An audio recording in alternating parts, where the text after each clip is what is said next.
One of the most crucial pillars to planning and executing an adventure is your snacks. Anyone that's done an adventure knows that you are ravishing food, and it's important that you're filling your body with quality snacks and not just junk food. And I've made that mistake way too many times. And that's why I'm excited to tell you about our newest sponsor, Wonderful Pistachios. Pistachios are a complete protein providing all 9 essential amino acids and one of the highest protein snack nuts. And also, unlike meat, protein-powered pistachios are naturally cholesterol-free and add fiber to your day. And not only that, they're really filling, so it's none of those empty calories that you get with a lot of other snack food. And it's super versatile as well. I just had some on a salad literally 10 minutes ago, and I had some as a snack this afternoon. And you can get them different ways. You can get them lightly salted, roasted, sweet chili, salt and pepper, and you can get them traditionally in shell or no shell. So if you're interested, visit wonderfulpistachios.com to learn more. Your favorite band's about to play a sold-out show. You got in. Over here! With a friend. And found a spot close enough to see the set list. They're definitely playing your song. When you're with Amex, it's not if it's going to happen, but when. American Express. Don't live life without it.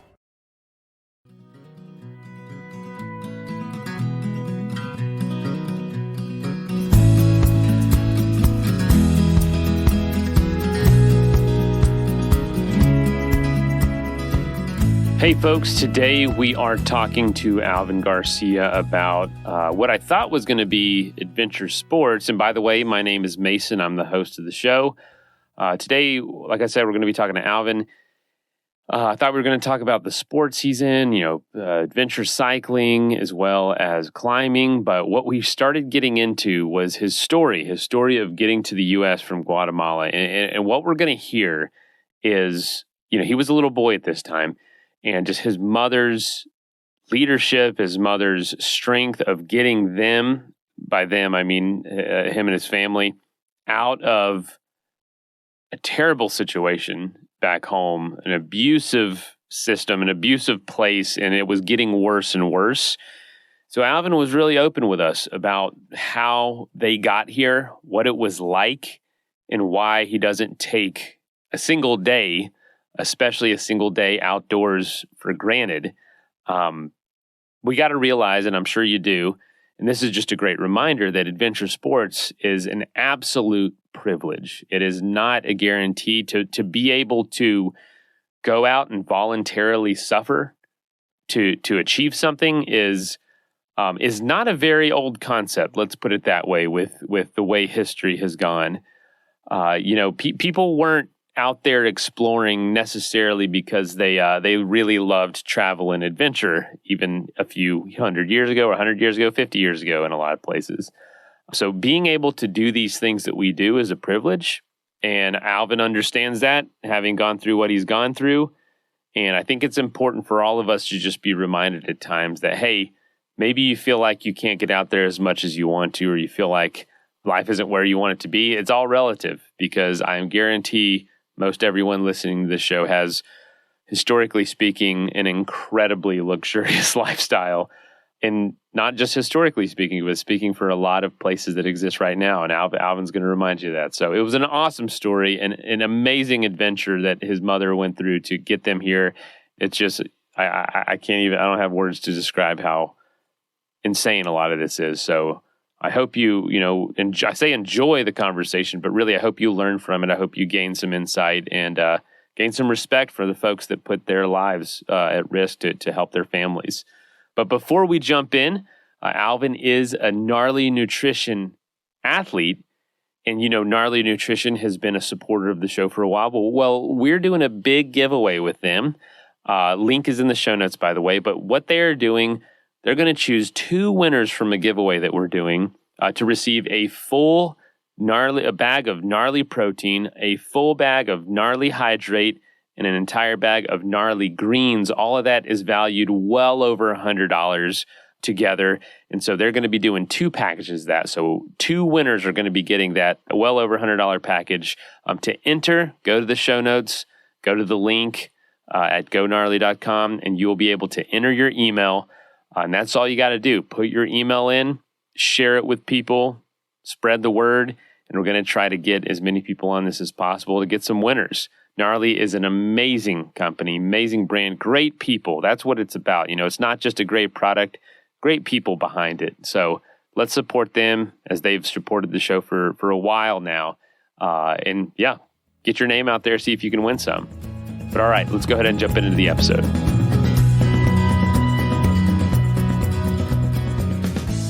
Hey folks, welcome to the show. You heard a little bit about Alvin's story in the intro, but now we're going to talk to Alvin to get a little more detail of what's going on in his story. So Alvin Garcia, welcome to the show. Good morning. Hey guys. Yeah. Good morning.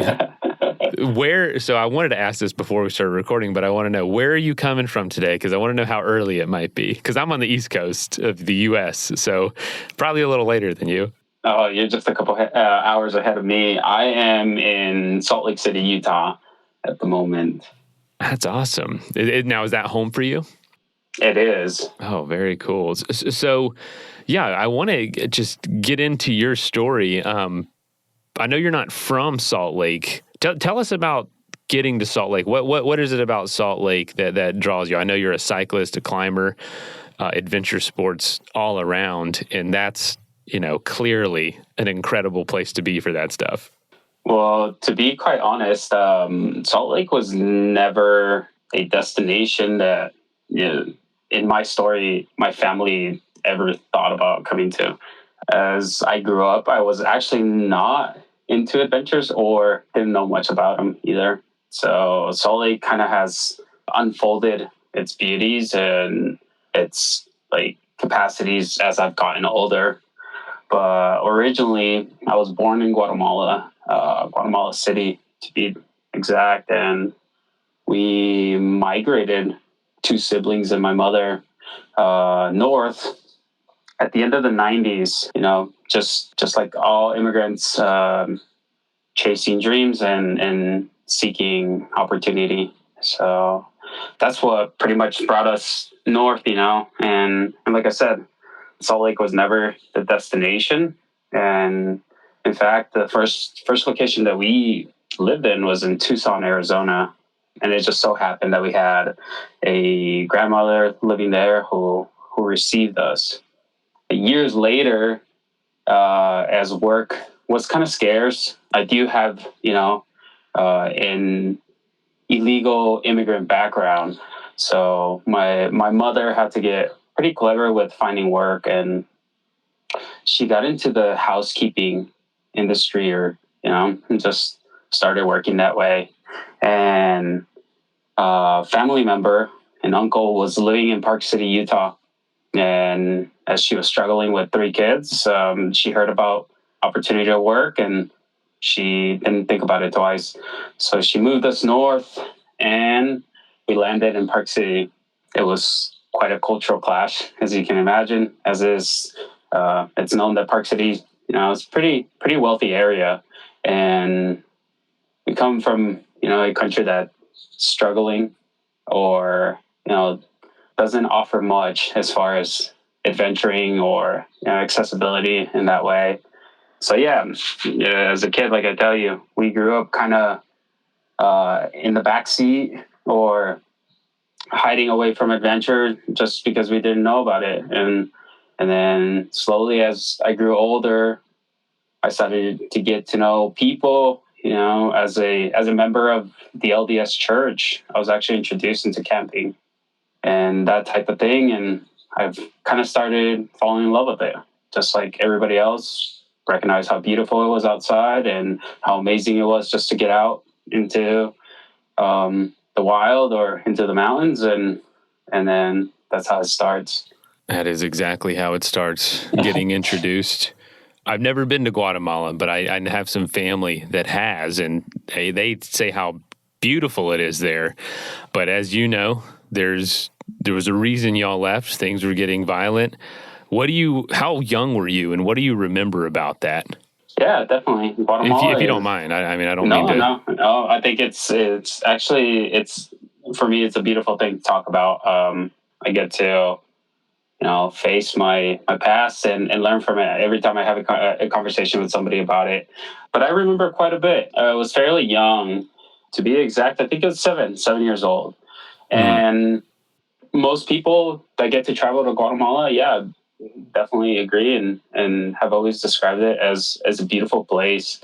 Unfortunately for us, we do, or we did, live in quite a poor state, and it was difficult. Like I said, it's three siblings, one mother, and then during that time, we did or our father was going through pretty hard things.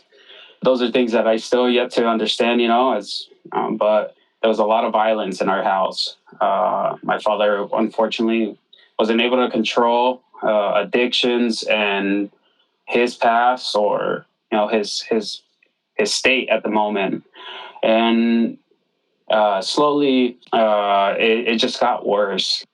I think it started mostly from when I remember, when I was about 5. It started with just the domestic abuse and lots of screaming, lots of hitting, and unfortunately, our culture, kind of is the type to look away rather than support. So even though we lived in a neighborhood full of people, we live in pretty tight little community, but there really isn't any support in that sense. So my mother, being the hero that she is, literally, got fed up. And from stories that she's told us, the violence got so strong to the point where my father threatened to kill us all. And she knew it was serious because it was one of those threats where he wasn't intoxicated and he didn't seem delusional. So that instability then just pushed her to start looking for ways. She tells us that at first it was literally just trying to run to the coast where we had family members, and then that then later, led to finding a visa to Mexico. And so one night, I remember it was very, very early, actually, in the morning. My mom just woke us up and she said, "Hey, we're going on vacation." And strange, because we don't go on vacation, right? Like, you're like, okay, so where are you going? Right. Like, what is vacation? Yeah, like, what is vacation? Like okay. And so to us, it's like, okay, cool. Like, or where are we going? And she just told us, we're going to the coast. We're gonna go to the ocean. So siblings and I are, super psyched. And I can remember my mom being pretty shaky. It seemed fairly odd. But one thing, that I can think of is that, like, when you grow under those circumstances and you see violence on a day-to-day basis, and you see people struggling like we do in our country, as a kid, it forces you to grow up really quickly. So at a very young age, I was able to catch gestures or ways in people acting. At those moments, it like kind of hyper focused me. And I was able to see that my mom was struggling. And so my older brother was the same way. Our younger sister was too young to grasp what was going on. But I remember having, those eye to eye connections with my older brother and my mother, being like, okay, we understand, things are happening. Somehow throughout the abuse and, the violence, my mom was able to get enough connections to put together some visas for us to travel into Mexico. And the visa, I remember, well, now I know that it was only permitted to the capital. Little did we know, we were getting on a bus early in the morning and heading towards Mexico. And I remember the bus just getting longer and longer. And, as kids, we grew, kind of unease, or be like, oh, I want to be off of this. Or like, when are we going to get to the ocean at the same time, right? And so then she's like, oh, she was just playing it cool. And she's like, oh, just, well, we're almost there. So, and then somehow, we get into Mexico. And then I do remember having, or we were having lunch, and then my mom sat us three, and she tried to be as clear as possible. And she said, we're traveling away from home, and it's hard to explain just because like I try to put myself in my mom's situation, trying to talk to a 9-year-old, a 7-year-old, and a 5-year-old about how we're leaving home.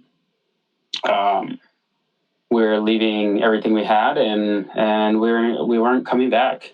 And one of the hardest things I remember in that conversation was realizing that I was never going to see my great grandma again, or there was a very high chance, because our great grandma used to live at the same house with us, and she was our caretaker as my mom was away working, and so that was very, very hard. But we had no option. We also understood, that if we went back, we'd probably end up dead, just because my father was so unstable. And so we went forth. And I remember also my mom asking us, to be quiet and not to speak, not to even look at people, just because although you are, Latino, there is conflict between countries and more so immigrants. So as we traveled into Mexico, we knew that it was going to be unstable and not the easiest path, just because people do, for whatever reason, rather than support you, they focus and try to stop you. And so by bus, we traveled through Mexico, and it's kind of weird and it's funny at the same time, but we didn't eat. We didn't talk to anybody. The food was too spicy. My mom, every time she tried to stop or buy food for us, we were like, we can't eat this. This is spicy. I feel you We're there. from Guatemala. Yeah. We're from Guatemala. We don't eat spicy. And so it was crazy. And thankfully we were kids, as a kid, you can easily distract and get away from that. I can only imagine being an adult and going a week without being able to eat. I'd be crying. But anyhow, we somehow get into Mexico, and things are kind of, it was a couple of days by bus, and we get to Mexico City and everything's cool. Like I said, our visa was protecting us at that point. And so as we were going, honestly, my mom says she never had a plan. Her plan was just to find somewhere where she felt comfortable and safe.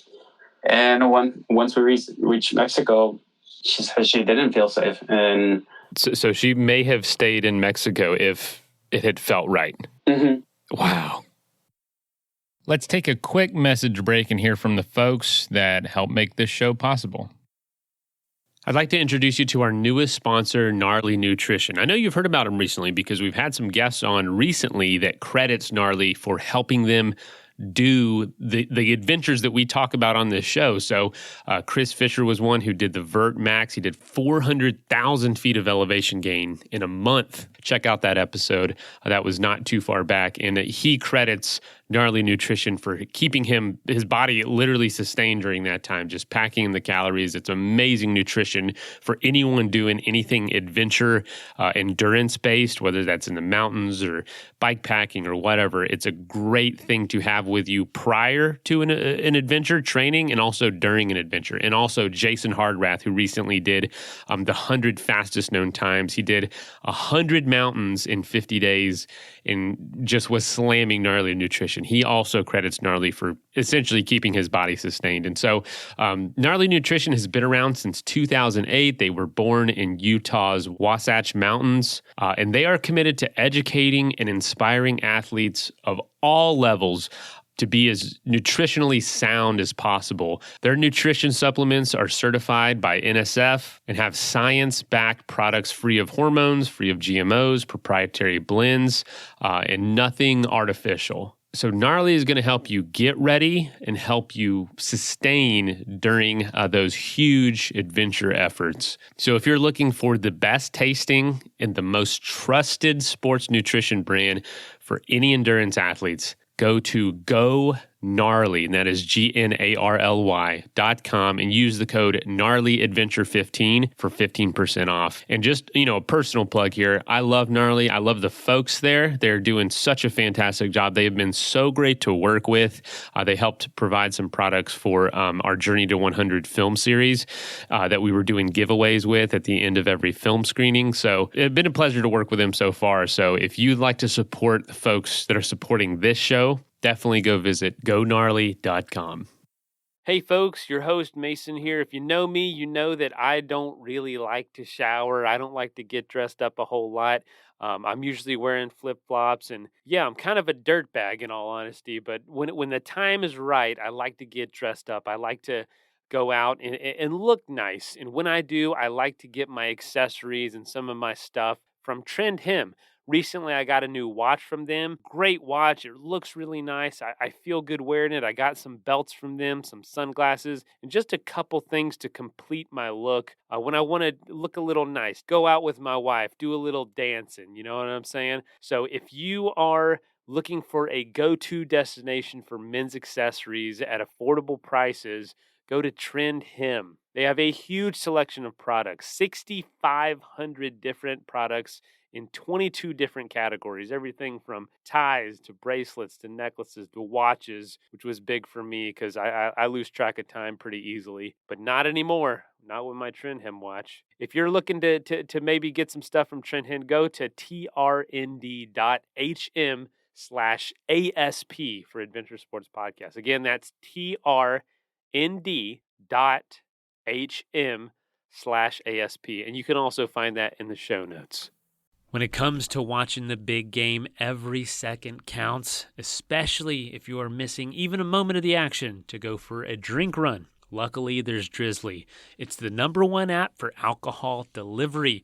Y'all know I work for a brewery. It's non-alcoholic beer, so we can ship it right to your house. But you can't do that with other brands. But now you can with Drizzly. You can shop local stores, compare the prices over a huge selection of beer, wine, spirits, and get it all delivered to your house in under 60 minutes. Or you can schedule it up to 2 weeks in advance. So if you're throwing a big party, have it all ready to go. Talk about a slam dunk. They also make it very easy to send those as a gift. You can literally gift people that alcohol right to your friends, family, for whatever occasion, even if that occasion is rubbing in their face that their team lost. In your face, other team. So if you're looking to spend more time watching the game, download the Drizzly app or go to drizzly.com. That's DRIZLY.com today. That is plenty of that for now. Let's get back into the episode. So that was literally she had no target, and she was just seeking somewhere where she can make a connection and find something that felt right. But it's amazing though, because like every time I tell the story, I can't even believe it, because it's within hours she makes decisions of, okay, we're going, or we're staying, or we're moving, or things like potential life-changing decisions. Yeah, exactly. At one after another. And it's a rapid fire. Like I said, it took us a week to get to U.S. borders, and she knew limitations. She knew, that we were running out of money. She knew everything. But like I said already, we had some family in the U.S. and my grandmother was in Tucson, and so were a couple of uncles, or an uncle and an aunt. And thankfully, one of my uncles had some friends, and he quickly as well connected us with his friends who lived in the northern part of Mexico. Within hours, like I said, calls were made. And these are times where, like, you don't have a cell phone. There's a payphone, and I remember we stopped at a payphone, my mom making calls and being like, hey, like, we're going to try to be there in hours, or in certain little towns throughout Mexico. Slowly but surely, we started creeping up north, And you could tell that like things were way more unstable and unease because my mom knew that we were going beyond our visa. And at this point, now you're breaking the law with Mexico. And so if you get caught, you get deported. And so my mom, I remember we didn't have much, but she managed to buy these towels. And for every bus we got into, she would just cover us in the towels and say, go to sleep. And so by bus, we'd just cover ourselves up with towels, pretend like we're sleeping, try to be quiet. And you can only imagine how hard that is to manage with 3 kids. But I gotta tell you, luckily our experiences kind of prepared us to grow up a little quicker and kind of be able to respond and be helpful towards my mom.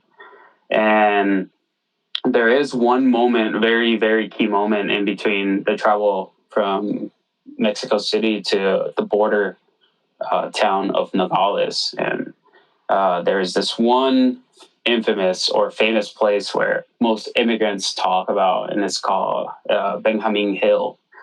And everybody who travels knows of this place, that it's a big immigration stop or check.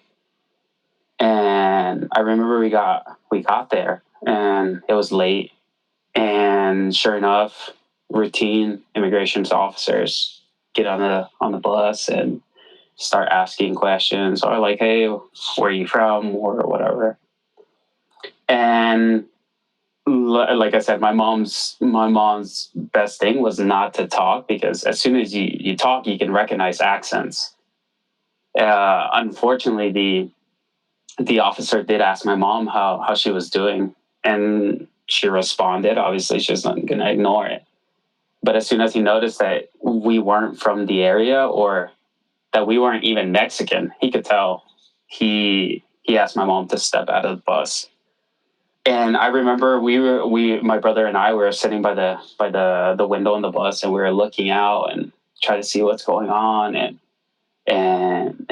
things just didn't seem right. I didn't know what was going on at the moment, but later, as my mom tells us the story or has told people the story, it turns out that the officer does pull her off, realizes you're not from Mexico, and so he starts asking questions about where we're from, where we're heading, why, and all those things. Yeah, what did she tell him? Well, she tells us that it started with, like, hey, like, I know, like, I'm gonna have to detain you. And he started asking like who she was with, and the bus driver assistant was there, and he knew that we were migrating north because people recognize things like that. So he kind of aided us in the sense, he was just like, she's been riding with us this entire few days, and she's very calm. She's got 3 kids, and he was advocating for us, and he was being like, it seemed like a good family, and they're trying to get out of a situation. And the officer was saying, no, like, a visa, legally I can't let you go. And so then my mom got to the point where she was like, you know what, I'm gonna risk it all. And she was carrying a fanny pack. I remember this stupid fanny pack. I used to look at it and be like, man, that thing is ugly. But she had a little bit of money in there, and she had contact lists or things like that. It's important information. And she says that she got to the point where she opened it and she said, look, like, what do you want? Like, it's me, my 3 kids. I've told you where I come from. I've told you what I can. I don't have any connections. I don't have any plans. I am not going to see anybody. I don't have a plan except to get me and my kids out of where I come from or what's happening back home. And they argued back and forth, and the officer was like, no, like, I'm going to have to deport you. And she said she got frustrated and was like, okay, well, like, if you're going to deport me, you're going to send me back on a first-class bus, because I am paying for a first-class bus, and if you're going to send me back home, you better send me back the way I came up, you know? Thankfully, the stars aligned themselves, and the officer gave in. He couldn't take the pressure, or the pressure of having a fanny pack, with maybe $20 worth of pesos in his face, and being like, I can't do this. And so he let us through. My mom said that her legs shook. She couldn't believe it. And from then on, she got back on the bus, and the assistant of the bus driver, she says that he sat down next to her, and he was like, hey, look, obviously I heard everything was happening and things like that. And I'm willing to pretend like I am your husband or partner, or help you guys. And when officers come in, you let me talk, and things will be okay. And so that was one of the big steps in Mexico, just getting here. And so we continue to drive on, and a couple of days later, we're almost to Nogales, and the bus that we were on with this guy that was helping us at this point now, it was going to go straight to Nogales, but he received word, or he was told, that there was going to be another immigration stop ahead. And so he's like, hey, look, like, I've arranged for, like, this other bus is going to pass behind us, but you're just going to sit here, and we're going to transfer everything onto there. And then once we transfer you, this bus is a locals bus, so it's less likely to get stopped by immigration, and it should help you guys out. And so sure enough, we pull over at the interstate or highway, and then they transfer us onto this other station. We get on this other, like, not crappy, but like lower tier bus, or in a sense. But we get in there, and sure enough, we drive, and within hours, the bus that we were on is pulled over on the side, and sure enough, the immigration's going through them, and the bus that we had hopped in just continues. It just got waved through. And so little things like that have, or were kind of key moments when we were traveling to Mexico. Fortunately, we get to Nogales, and just borderline with Tucson or Arizona. And once again, my mom's sitting there, and we don't have plans for a hotel or motel or a place to crash or be or anything like that. And so we get out of this Greyhound station, and we're just sitting there, and we're like, okay, so, like, what are we doing? And my mom's on the payphone, calling people and trying to arrange things and figure things out. And, it's getting kind of late. We spent some time at the station, and all of a sudden she's like, okay, grab your bag, we're going. And we ended up at some random motel. I don't even remember where it was. Only thing I can remember is that there was I believe it was a Burger King right next to it. And so we ate Burger King there. When I looked at the map of Nogales, the first thing that kind of showed on my Google Maps was a Burger King right across the border. And I don't know if it was that one, but the fact that you stopped and was that your first time having Burger King? Yeah. What were you thinking? I mean, it wasn't spicy. That's one plus. No, it was not. It was amazing. It was actually amazing. And welcome to America. Yeah. And, like, literally, it's like, welcome towards northern culture, and, fast food things and accessibility, and that is a big change as well, especially in Guatemala, where we're used to eating, rice, beans, and egg for 2 meals of the day, and that's what it is, right? But yeah, we get to Nogales, and that Burger King. I remember that Burger King, and we're sitting there, and, like, out of nowhere, somebody's knocking at the door, and my mom's like, "Oh my God!" Like grab your things, like, we're scared, and she answers the door, and it turns out to be my grandma, no way, who lives in Tucson. Yeah. And she lived in Tucson, and to us as kids, it was like, wait, what is happening? Like, we only get to see you every, few years when you fly from the U.S. and come visit us in Guatemala. So it was shocking, and I was just like, okay, like that's pretty cool. My grandma's here, and I was super happy. And she, unfortunately, was with her two friends and their daughter. I won't say names just because legally, if somebody were to ever hear their names, they could potentially get, in trouble.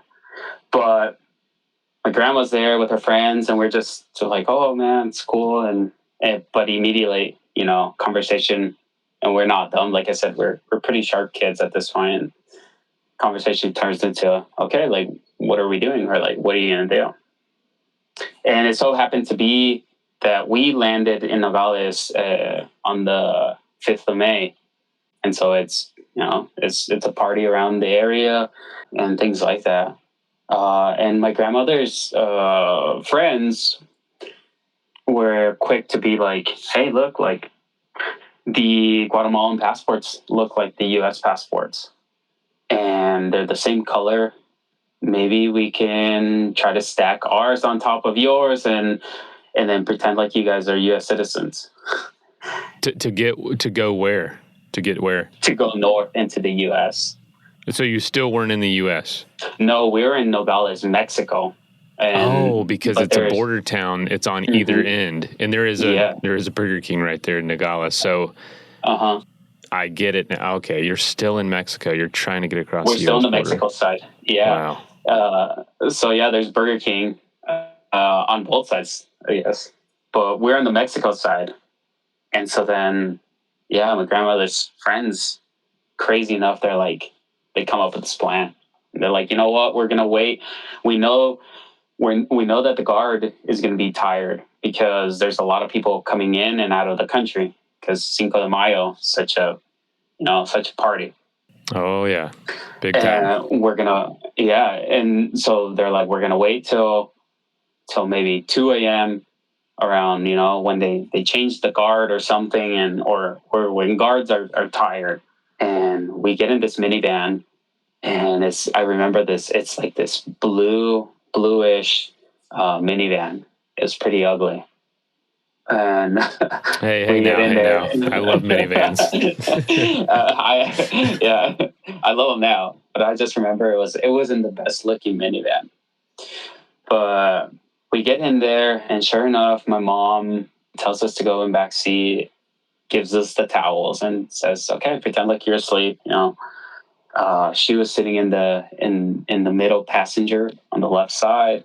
Grandma was sitting right next to her, and then her two friends were up front. It's crazy. It's just, I remember just closing my eyes and we were going, and sure enough, the car comes to a stop. There's lots of lights, flashlight coming through the window, and door opens. At the moment, obviously, we didn't know English, so we didn't know what the guard was saying or anything like that. But I can only assume it went something like, opens the door. How are you guys? Where are you guys coming from? Where are you going? And my mom does remember just the door opens on her side, and the officer says hello, and then he asks American citizen. And my mom, she is fairly light skinned. And at the time she had bleached her hair, so it was lighter. And she just responded, yes. Literally is all she said, yes. And then my grandma's friends spoke English, so they kind of kicked in, and they're like, yeah, we're just coming from a party, 5th of May. We're tired. The kids are tired. They're sleeping. We're just trying to get home. We're from Tucson or whatever. And so then he asked for passports. He's like, oh, yeah, okay, identification.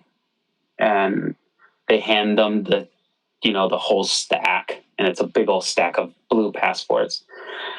And they say that he only opened the top one. He looked, he's like, oh, okay, Americans. And gives them back. And he's like, oh, okay, welcome. You go on. And that's how somehow, stars once again just align, and and we enter the country. And to me, it's just such a crazy story, because I hear of so many other stories of, friends, family, or other immigrants that go through hell and experiences, that horrific experiences, to say the least, in crossing the border and getting into America. Especially touchy situation with, the news of 2 days ago in San Antonio. And so every time I think about my story and my experience on crossing and entering U.S. soil, it's so minute and so privileged and blessed, when compared to others. So yeah, that's how we get into U.S. Wow. Yeah, it's to me, it's like I said, it's a humbling experience to think about and to share with people. And yeah, now we're in Tucson, Arizona, and a whole new world just opens up, and it's day by day. How long was the process total when you left Guatemala, like the day you left to the day you arrived in the U.S.? What was that entire span? It was a week's worth of travel. Okay. We wish it was longer, but then also we're so thankful it was so short. Why do you wish it was longer? Because we think about it like we on a rest experience Mexico or anything like that, in that selfish manner. But obviously, considering all the situations, now extremely thankful that it was as short as it was. Wow. Unreal. It's, oh my gosh. How was your mom once you got into the U.S.? Was there a sign of relief, or was it, okay, now it's go time again to figure something out? Because obviously you have your grandmother there, but what was going through her mind that you know of? To be honest, my mom's always go time. Okay. So the story that I know of hers, since she was a very young teen, she had to take on responsibility of taking care of the uncles that now were living in the U.S. That had to stay back when my grandmother migrated to the U.S. early in the earlier days, and she had to take care of her kids, a great grandmother, our great grandmother, and a partner, an abusive partner.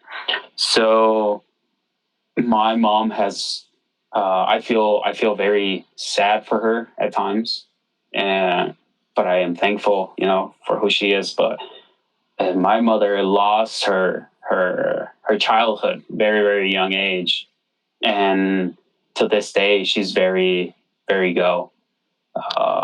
Things get tough, or things get uneven or uneasy a little in any way, and she's a person that I can go to and very easily get focused or grounded in a sense of like determination.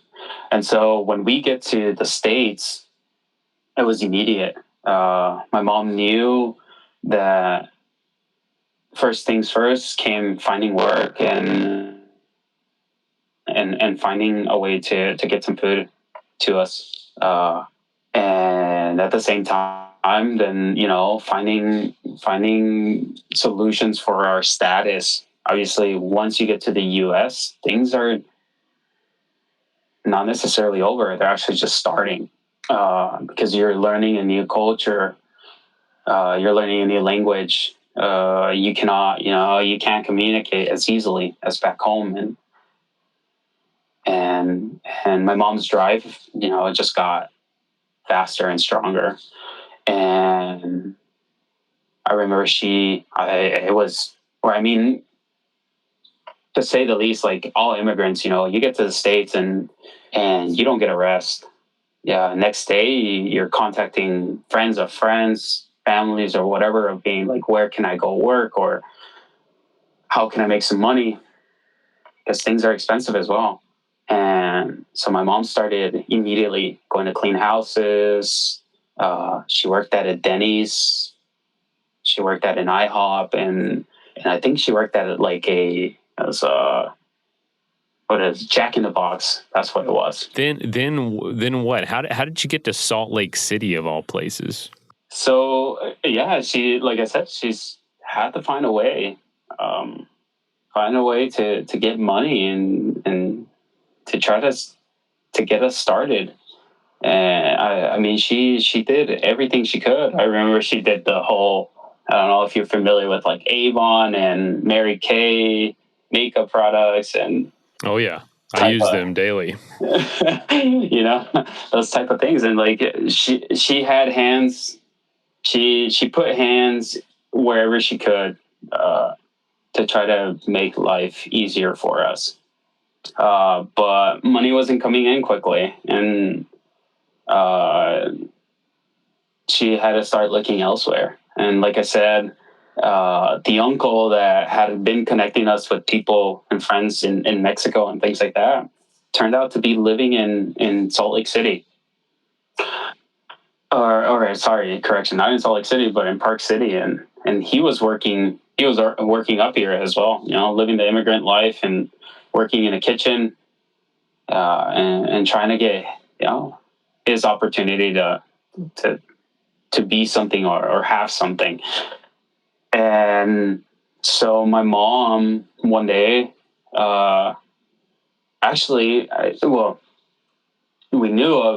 knew of this whole Park City thing, but she was afraid because she was like, well, what if I move and things don't work out and like we're losing support here in Tucson.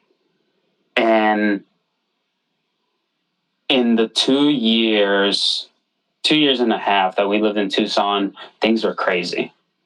As a kid, I remember we went to school, we were learning everything. And then one day we come home and my aunt and my grandma are sitting there and we know things weren't right. And so they sat us down and they literally just give it to us cold and were like, hey, look, your mom got pulled over and she is currently detained and is in, immigration custody. She was driving a coworker friend home and must missed a signal on a stop sign, and an officer pulled her over, just like a police officer pulled her over. And obviously when he started asking the questions, she couldn't communicate, so he could tell that she wasn't from. And officers decided to call immigration or Homeland Security, and they came in, they picked her up and they booked her into jail. And for, I think it was almost a year, we didn't get to see my mom. Holy cow. And it was hard. It was very, very hard. It was the last year we spent in Tucson. It was very hard. We got to talk to her on the phone. Like I said, my brother and I, fortunately, were, from our experiences as kids and having to grow up pretty fast, we knew of what jail was. We knew of how things were happening. We knew what was at risk and how things could turn out, for the worse.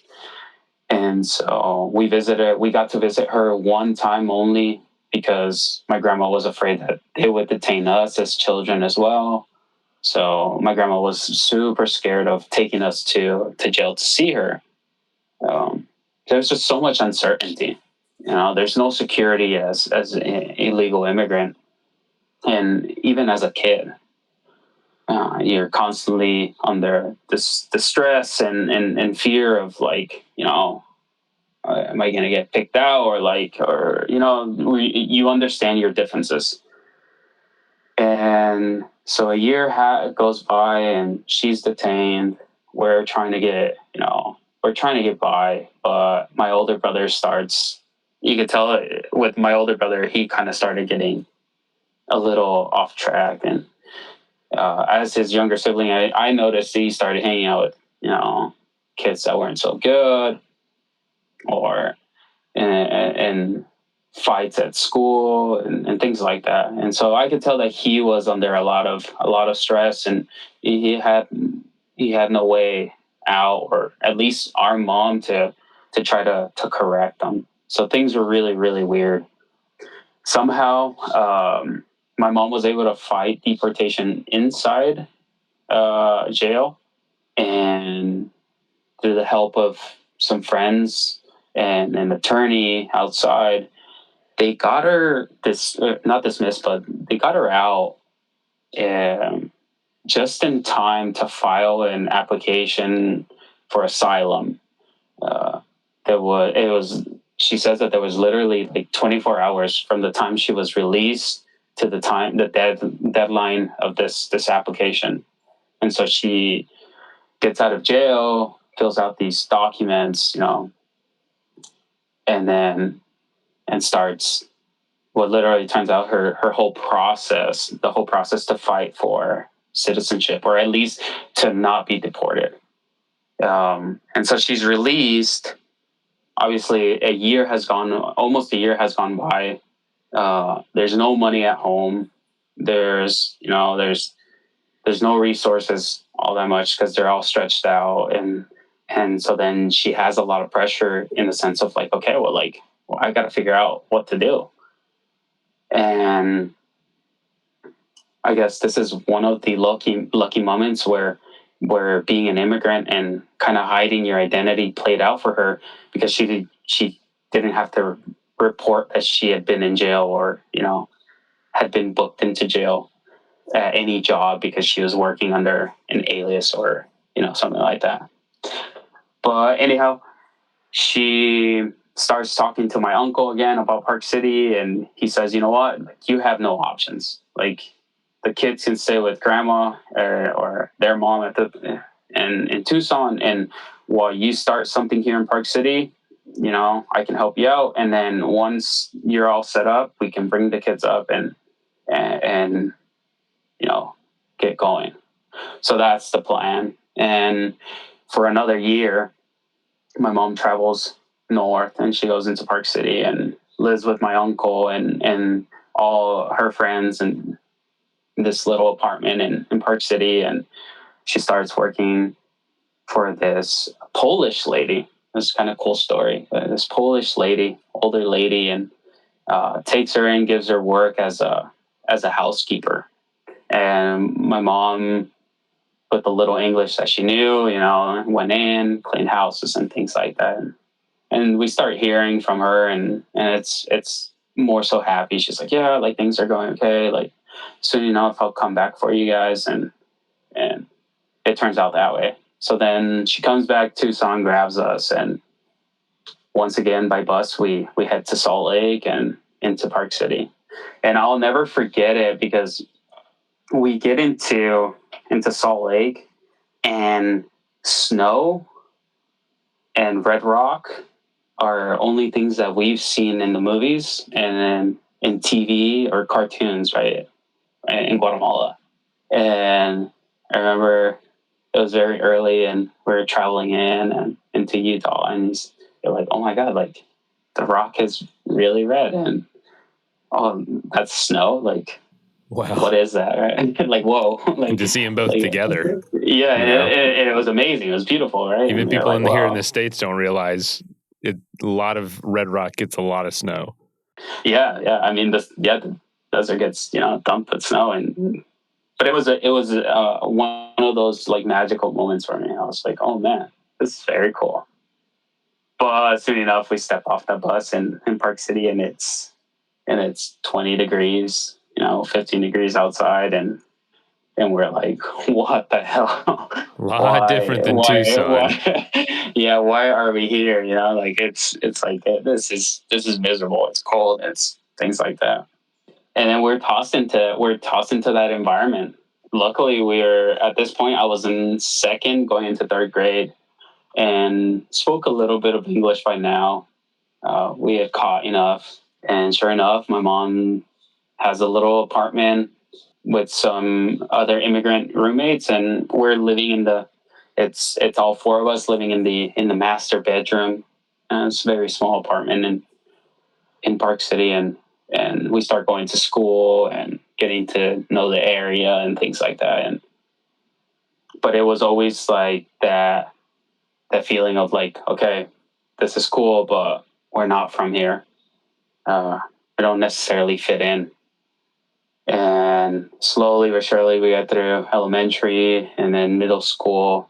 Once we hit into middle school, we started, getting more familiar with the area. And so for me, activity broke out then. And I've always been a huge fan of soccer. Right? Everywhere in the world, soccer is a thing. You come to the U.S. at the moment, and it wasn't a thing. So it kind of pushed it out, and we kind of forgot about soccer for a little bit, and until we got into Park City. And sure enough, at school, started playing soccer, and the PE teacher sees that we were very passionate. I'll never say that I was ever good or anything like that, but we were just passionate at playing soccer. And sure enough, due to the power of sport and the power of just moving, you start making connections. And this coach, our PE teacher, she was like, hey, like, you can kick a ball. Like, do you want to join a little team? And that turned into our little rec team. And from there, I got to meet other kids, and like within the community, the soccer dad that wants to coach his kids, and the team recognized that my brother and I could play. And then sure enough, it's like, hey, do you want to come play for a little club? And that grew up, right? Like it started snowballing up. And then I remember it started bringing a lot of joy, because it was one way to feel included. It was one way to feel part of, and almost kind of welcoming. And so in Park City, we start playing soccer, and we get to a point where we're playing for like Park City Club, and coaches are noticing, and they're like, oh, well, like these kids can move and pass the ball, and they have a lot of fun with it. And so that turns into, white people coming to our home and being like, hey, will you allow Alvin or my older brother ever to go to Jackson Hole or go to a tournament with the club? And that was a very, very different thing, going out of town or going anywhere to play a sport. And I remember at the first time that we did so, my mom was very nervous. It was like she said, or like we've always known, it's easy to stand out, and when she's not around, then who can protect us, right? And she fought it for a while. I remember she was like, no, like, I know you love to play sports, and you're with your friends and things like that, but what if the police notice you, or what if immigration, or that constant fear? And then it took a lot of convincing, and like from us, because we weren't going to go tell our coach, hey, look, we're illegal, or like we can't travel because we're afraid of this. It's just not in our mind capacity to do so. And that fear, it's a lot of pressure. But my brother and I were able to be, persistent enough. And we're like, look, Mom, like, we're going to be okay. We're going to be safe, and we'll be quiet, like, we won't talk to anybody, and we'll play. And when everybody's out eating, we'll stay in the hotel, or we'll stay in wherever we're staying. And she gave in, and we started traveling and playing here, doing that, the sport thing. And it was a lot of joy. It was very freeing. And that's when I started losing all the baby fat. I used to be a really chubby kid. And all that Burger King. All the Burger King and all the onion rings, the onion ring diet that from Jack in the Box had caught up. And I remember I was in 7th grade, and that was another thing, like, you're like, oh man, like I'm a chubby kid. And it's such a funny thing, but like you look at immigrant families and you see, obesity and health problems, and it's because that's the lifestyle. It's the change in culture, it's so intense and hard you tend to lean towards poor dieting and poor habits like that. And so as a kid, I was like, okay, well, if I want to be good, I have to be fast. If I want to be fast, I have to be light. And I started training and running, and soon enough, with the kids around in Park City, we started hiking into just the neck or the entrance of the woods, because we were always scared that there was a witch. That was the thing. We were always scared of the witch, right, in Park City Forest. But that's where like movement is introduced into my life as far as like athletics.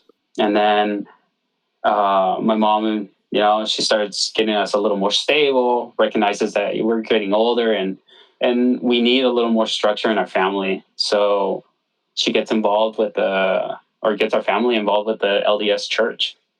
And we get into the process and we're baptized and we go to church on Sundays and, the whole thing. And luckily it was a Spanish speaking ward and service. So we got to meet people that were just like us, immigrants, and, they're seeking a little bit of help or things like that.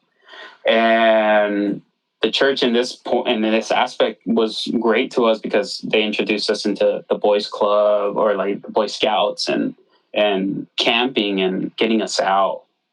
And those were my first experiences outdoors. What were your thoughts of going out in the woods, besides the witch, of course, which I've heard about? No, I'm just kidding. What was there any hesitation about going into the wilderness? Because there's a lot of it there in Utah. There was extremes amount of fear. Personally, for you? Personally, and within the kids and even the adults. And this is why. It took me a long time to kind of put this together, but most of the immigrants that come into the States, or illegal immigrants, walk through the desert or they swim through a river. And these are traumatic experiences. And so the outdoors become a very scary place. Camping out in the middle of the desert or in the woods, or, it may sometimes, as one of my friends used to say, it reminds me of when we were crossing the border. Yeah.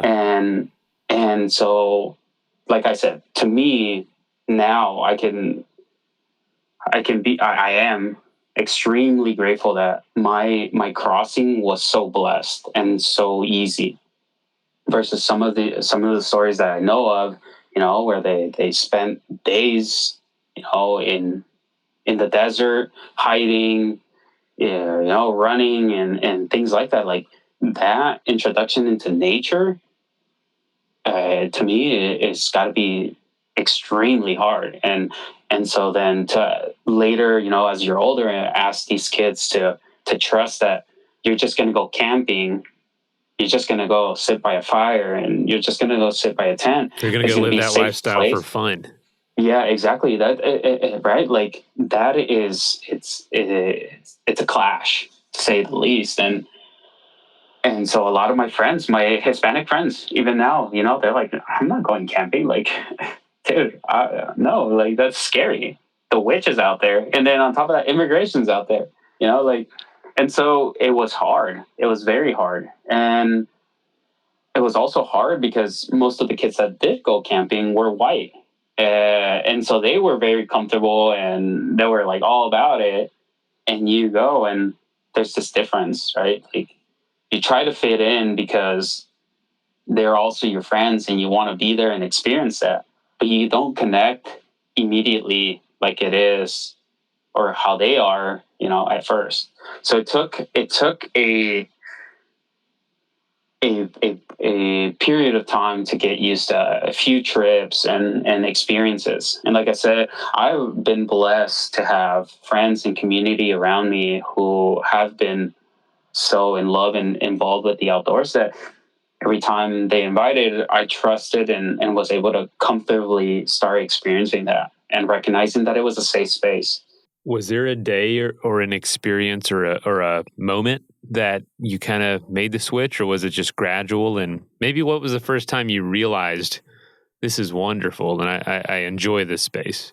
Actually, it took a very, very long time to feel comfortable. And even to this day, most of my anxiety and most of my fears come when I am away from home. So I get a little homesick when I don't get me wrong, I love the outdoors now, but there's still a little bit of that, like, uneasy, like I want to be home and I want to be, I want to be safe in my place. But it took a period, and not until I was well in my 20s where I got to experience rock climbing for the first time, and then now mountain biking, that I feel and be like, okay, like I know this area and I feel comfortable.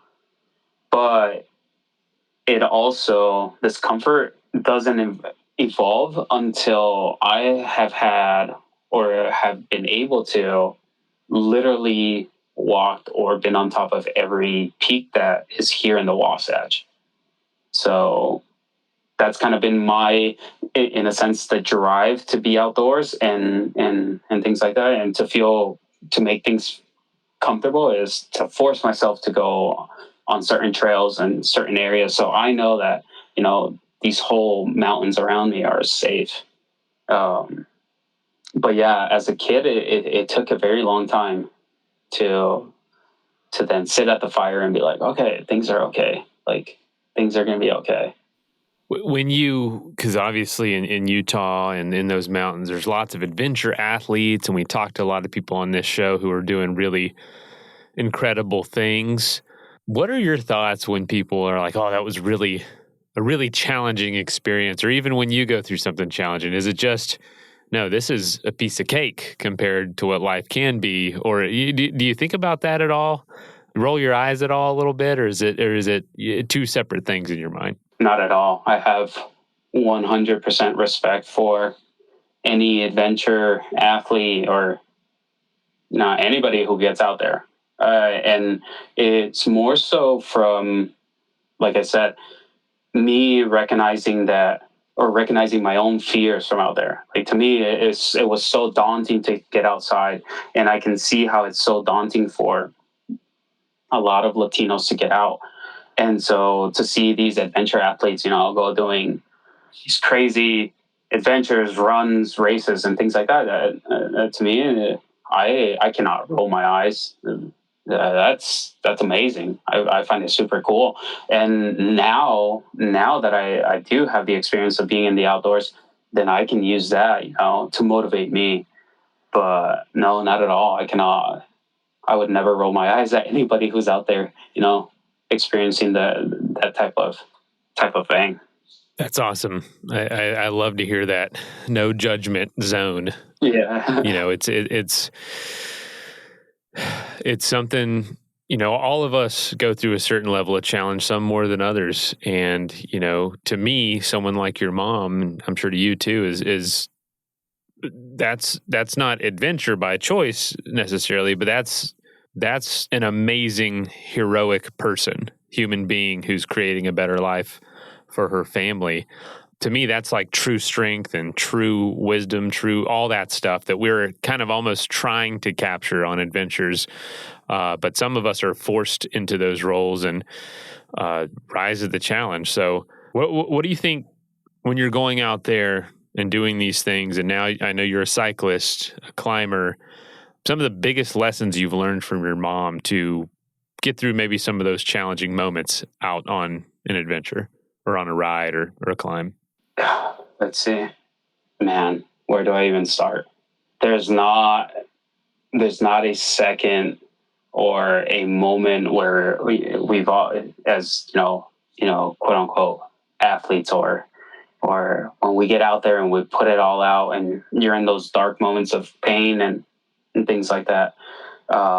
There's not a second where I don't think about what my mom would do. You know, if she was sitting on that saddle, or she was on that wall, or mostly on a bike, because truth be told, climbing is just for fun. But on the bike, you know, yeah, when I'm out there, I'm racing, or I'm, you know, I'm in pain or things like that, I think a lot about the willpower that my mom has, and what she's taught. And just like how you say, you know, like some people are forced into that, and some of us, we have the privilege to seek it. And and I always think about, if I were to give up, or if I were not to give my full effort, I could potentially not have that experience again. And that's something that my mom's always taught us, you know, like you have to take a day by day, and you never know what's going to be around the corner. So you just got to give it the full, and you have to sit well with how it goes. Whether you perform well, you perform, or you underperform, whatever, but you come home, and you go to bed thinking that you gave it your best. And that's always kind of been my, or more so recently, has been my feel. Because when I first started getting into endurance sports, it was driven by anger and almost hatred, you know, anger and hatred coming from realizations or education of, you know, how broken the system is. But that's another whole thing, you know. But now the drive and the energy definitely comes more so positively from thinking about, you know, the efforts and the way my mom would take on any type of challenge. That's awesome. Is there anything you want some of our listeners to know or understand about folks trying to get into the U.S. or trying to create a better life that you maybe think is a misconception? Full disclosure, my best friend in high school has a similar story, immigrating from Cuba. I don't know if he's a listener of the show, actually. I won't mention him by name just because he might not. I know he tells us a story, but came from the U.S. or came from Cuba to Florida, where we're from, and his story is it's a movie. It's unbelievable what his mom and dad went through and what he went through, and just the complete uncertainty of every moment to being an amazing success now. I know it shaped the way I view these issues and viewed folks coming to the States, because it was my best friend. Still is one of my best friends. What do you want folks to understand, or maybe something that people don't consider when thinking about these issues? You know, all things considered, I think, man, misconceptions, there's so many of them. There's so many of them, you know. And when I face these type of situations, or when I hear comments or certain things, I always try to put myself in the shoes from, you know, where the comment comes. And most of them are very easily like, oh man, you just haven't had a best friend or a connection with somebody, or you haven't heard a story or experience or something like that. But let's see. And it's currently such a touchy situation with what happened in San Antonio a couple of days ago, right? Yeah, that was this. I know this episode will come out farther down the road from that, but yeah, a couple of days ago, San Antonio truck was found. 46, I think, were dead inside. Yeah, and it wasn't just like adults; there was kids and things like that. You know, I think it ended up being somewhere. It grew to like 50 because some of the people in the hospital ended up passing away or things like that. It is over 50. Oh. So extremely tragic. Tragic because no human life should ever have to experience things like that. Right. And I think one of the biggest misconceptions is that the U.S., despite, and I mean this with all due respect, is like the U.S. is going through some very big changes currently, right? politically, culturally, there's so many clashes. And unfortunately, as an immigrant, it's a slap in the face to hear friends, even family. I have family members who are U.S. citizens now, and people of my community quickly say, "Well, this place has, turned so bad. This is the worst place in the world, and how could people want to come here?" And this whole San Antonio thing happens, and you hear comments of like, "Don't they know this place is like the worst place in the world? Why are they coming here?" Like, there is a huge misconception about what the lifestyle in this country offers, or what this country offers as far as lifestyle versus what we as immigrants experience in our homelands. Now, I understand that when Americans travel to a country, any country, they travel with money and they get to experience the beautiful things. And going back to how you say, people who have been to Guatemala and they describe it as a beautiful place because they have the opportunities to see the beautiful things and live the beautiful way in our countries. So it's a huge misconception to believe that we're leaving beautiful places for a terrible place. And it may sound weird, but I think it's very important to realize that although the U.S. is going through so many changes, this place represents so much freedom and opportunity that it's still a place that so many people want to come to and find safe or safer. So just to add on to that, immigrants aren't dumb. It's just that this place still offers a lot more than our home countries. And I know we take that for granted every day. Wow. Alvin, I know we didn't talk tons about the adventure sports, but I just think it's important to understand that adventure itself is a privilege. Enjoying the outdoors is a privilege that not everyone is able to do. I know your mom probably doesn't look at the outdoors the same way you do. Mm-hmm. So being able to do these things is a privilege, and being able to bring folks that might not have the opportunity otherwise along is a huge deal. If you're out there and you have the ability to take kids camping or get someone on a bike who may never have done it, it could open up an entire world like it has for you of enjoyment, of peace, of satisfaction, of joy. Amazing story. Definitely different for the show. I know you could probably do an entire documentary series on your story and the millions of others that have had to do the same. But is there anything else you want to share before we go with our community or with our listeners about either adventure sports or your story or a lesson? Definitely. As far as you said it perfectly. It took me almost 29 years and some crashes on my bikes and surgeries last year. Last year was a big year for me as far as adventure and trusting and learning from my community, especially the outdoors community. There is nothing more motivating than feeling supported and feeling a part of. And so from an immigrant standpoint, I ask for any adventurer or anybody who's into the outdoors to not necessarily try, but to be open to seeing different faces outside and maybe, I don't know, try to connect with them. I've always believed that you can only build strong communities by making people feel welcome and supported. And there is so much talent and ability in the immigrant, community and area that the sports that you participate, whether it be running, biking, climbing, whatever, it can grow so much more if you get more of these people in and allow them to see how beautiful the outdoors truly are. And that truly is kind of the way I see it now. And I guess the only way I ever try to connect like that is through Instagram.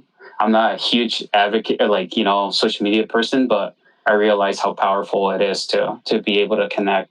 So if you ever know of anybody who wants to get out or wants to connect, yeah, you can find me on Instagram as Whoopi Goldberg. But that's a whole nother story. Okay, yeah. Well, shoot, man, we probably don't have time for that one. I was curious. I was like, Whoopi Goldberg. All right. But man, Alvin, this is awesome. Thank you for sharing your story and being willing. I hope I don't know if you get tired of telling the same stories, but it's powerful. It's something that I think all of us should listen to and learn from, because we're out here doing these adventure sports, not realizing the unavoidable challenges that people put themselves through to make it happen. The true hardcore people that are making stuff. I don't know if you read The Onion. It's like satire news or funny news. And just the other day they had an article title that said, "Grandma didn't live in 6 countries because she exactly loved to travel." I know it's supposed to be funny and obviously all that, but it's true that, this is not a choice for a lot of people. It's a choice for us adventure athletes a lot of the time. So if you think you're all high and mighty out there, take a little slice of humble pie, learn from your story, and know that it's a privilege. Yes, definitely is. Definitely is.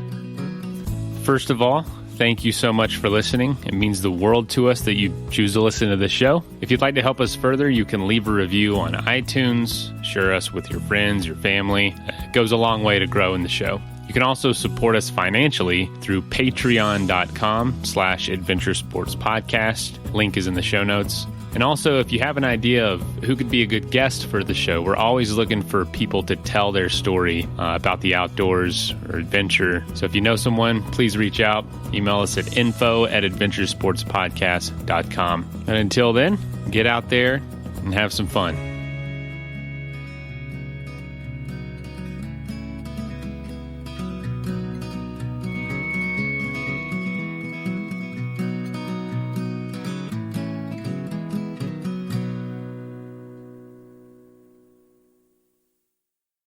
Your favorite band's about to play a sold-out show. You got in.